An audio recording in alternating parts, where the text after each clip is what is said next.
Grazas, señor presidente.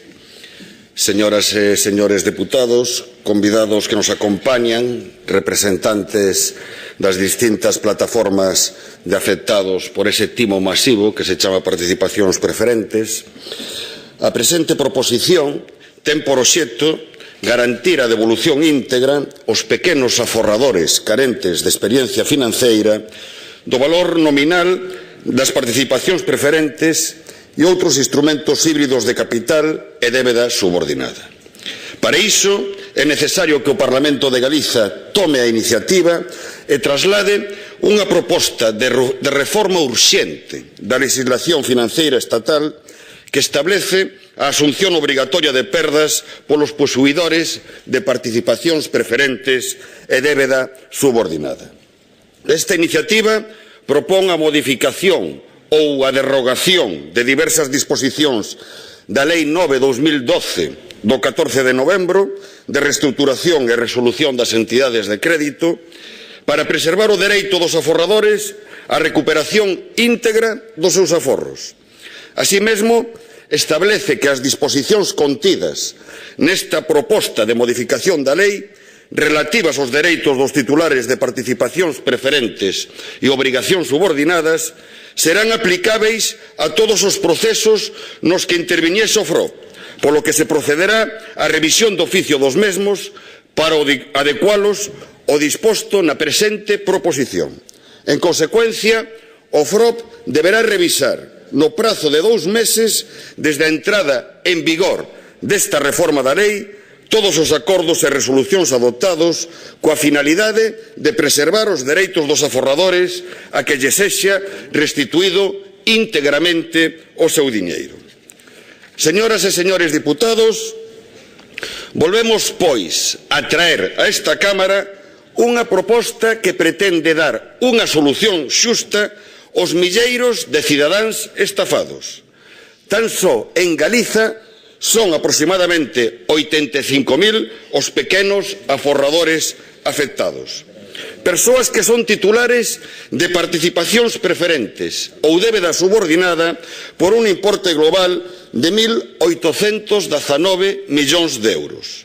Cifras, señorías, que son moito máis que dados para estatística.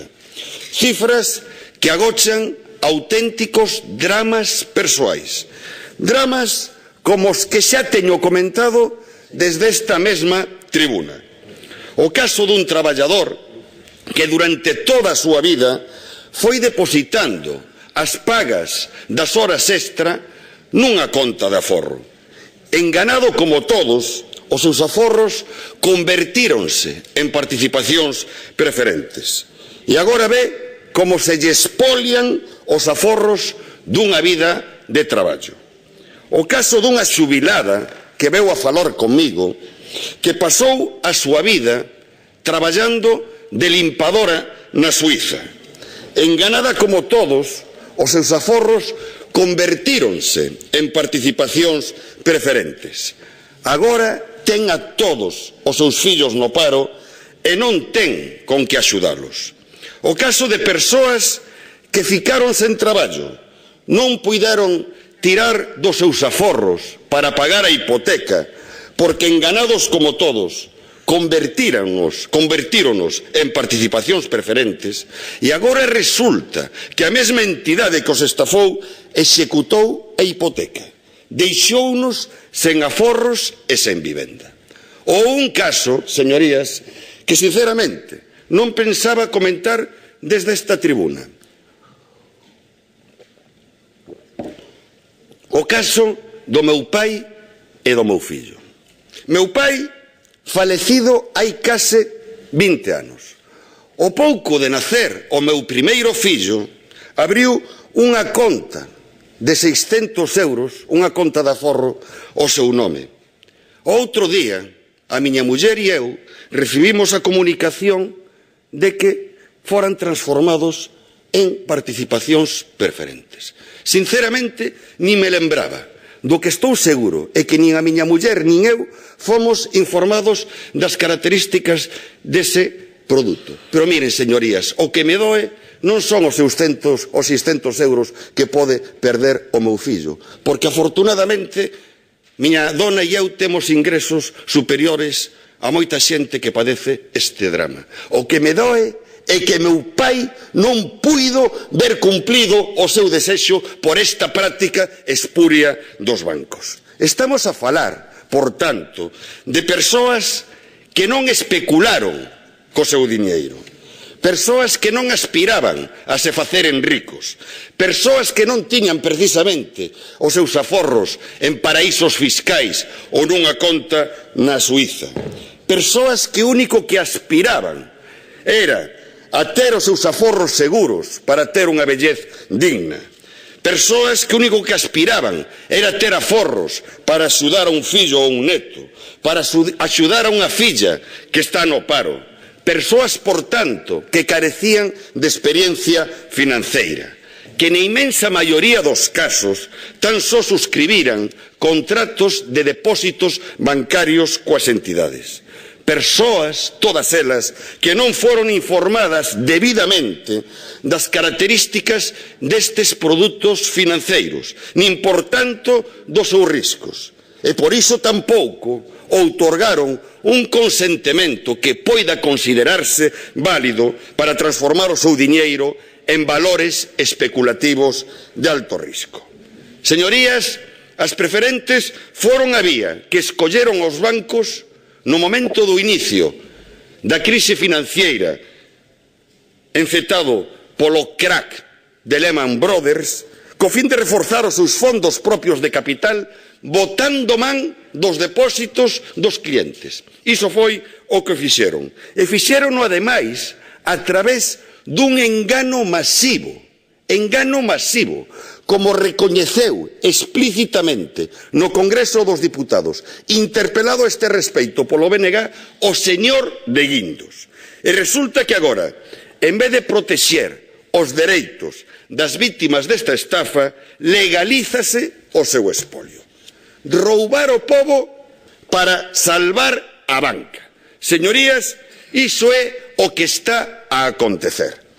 O 23 de xullo de 2012 asinouse o memorando de entendemento entre a Unión Europea e o Estado español. Un memorando que non pretende outra cousa que asegurar o pago da débeda privada que ten contraída a banca española ca banca foránea, principalmente coa banca alemana, a costa de pasar a factura ao conxunto dos cidadáns e de saquear os pequenos aforradores. Nos apartados 18º e 19º do memorando recóllese expresamente a obriga do Estado español de adoptar normas para repercutir nos titulares de instrumentos de capital híbrido e débeda subordinada os custes da reestruturación das entidades bancarias. En concreto, aos bancos perceptores de axudas públicas exíxelles converter o capital híbrido e a débeda subordinada en recursos propios por medio da quita ou a recompra destes produtos, e cito textualmente, con descontos consideráveis. En definitiva, señores e señoras do Partido Popular, en definitiva, nas negociacións do memorando, o señor Rajoy e o señor de Guindos aceptaron que os pequenos aforradores tivesen que asumir unha parte importante das débedas da banca. E miren vostedes, mentres en Chipre as durísimas condicións negociadas coa Troika foron levadas ao Parlamento chipriota e este impediu que houbese unha quita aos pequenos aforradores, en cambio resulta que no Estado español os contidos do memorando son os que acabo de citar e nin siquera se informou o Parlamento do Estado e os parlamentos autonómicos destes contidos, dos contidos deste memorando. Iso sí, o memorando suscrito polo Estado español coa Unión Europea foi debatido en detalle polo Parlamento alemán. Un exemplo, señores do Partido Popular, creo que moi elocuente, de como a ausencia de soberanía significa ausencia de democracia. Conduce ao sometemento da sociedade os dictados da troika, que é o que está pasando nestes momentos en Galiza e no Estado español. O Real Decreto Lei 24/2012, de 31 de agosto, posteriormente convertido na Lei 9/2012, incorporou ao ordenamento xurídico do Estado español as modificacións legais exixidas polo memorando e, con iso, a habilitación para impor fortes perdas aos posuidores de participacións preferentes ou débeda subordinada. Noutras palabras, legalizouse a vía para consumar a estafa os miles e miles de pequenos aforradores.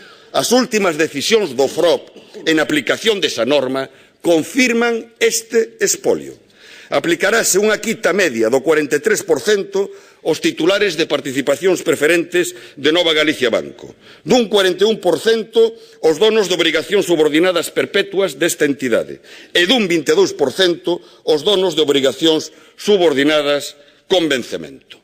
Unha quita que ademais non conleva a reintegración dos cartos restantes, senón que serán canseados por bonos ou accións desta entidade. En este proceso de recompra, os estafados sufrirán unha nova quita. É dicir, os estafados seguirán contribuindo á forza a recapitalizar a entidade que os estafou. Estes son os contidos desta lei. Señoras e señores diputados, miren vostedes, este Parlamento pronunciouse por unanimidade, unánimemente, en contra da quita. Pois é esta lei que agora estamos debatindo modificar a que habilita o FROP para establecer esta quita. Unha lei que legaliza unha dobre expropiación, a que sufrimos todos os contribuintes, que teremos que custear o saneamento da banca e expropiación que sufrirán as dúcias de miles de pequenos aforradores aos que se lles confisca unha parte importante dos seus aforros. Unha lei, por tanto, que conculca principios constitucionais e invade competencias autonómicas. Todo con tal de dar cobertura a este atropelo.